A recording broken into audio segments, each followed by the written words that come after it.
राणे यांच्या राजकीय निवृत्तीच्या संकेतानंतर आता राजकीय प्रतिक्रिया देखील येऊ लागलेल्या आहेत। नारायण राणे यांनी राजकीय निवृत्तीचे संकेत देणं धक्कादायक आहे। सुनील तटकरे यांची ही प्रतिक्रिया समोर आली आहे। राणे यांच्याशी चर्चा करून समजूत काढू असं देखील तटकरे यांनी म्हटलेलं आहे। राणे यांनी कोकणच्या हितासाठी काम करत राहावं असं देखील तटकरे यांनी स्पष्ट केलं आहे।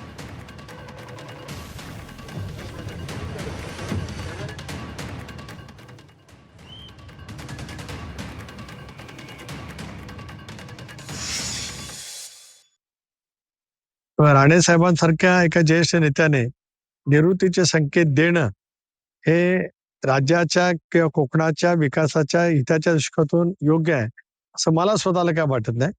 माझे आणि नारायण राणे साहेबांचे अतिशय जिव्हाळ्याचे संबंध आहेत, कौटुंबिक संबंध आहेत।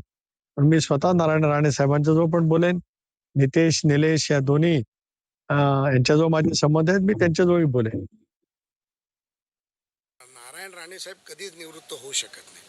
राणे साहेब हे आमची ऊर्जा आहेत, राणे साहेब हे आमची शक्ती आहे आणि राणे साहेब हे आमचे मार्गदर्शक आहेत। त्यामुळे राणे साहेबांचं अजून 4 वर्ष खासदारकी बाकी आहे आणि राणे साहेबांमुळे नुसता सिंधुदुर्ग जिल्हा नाही, नुसता कोकण नाही तर मुंबई आणि अख्खा महाराष्ट्र आम्हाला स्फूर्ती देत राहतो त्यांच्या कार्यातून आणि त्यांच्या कामातून। आणि काल त्यांच्याबरोबरच मी मुंबईपासून गोव्यापर्यंत विमानाने एकत्र प्रवास केला। त्यामुळे त्यांची ऊर्जा अजूनही कायम आहे हे मी फार ठामपणे सांगू शकतो।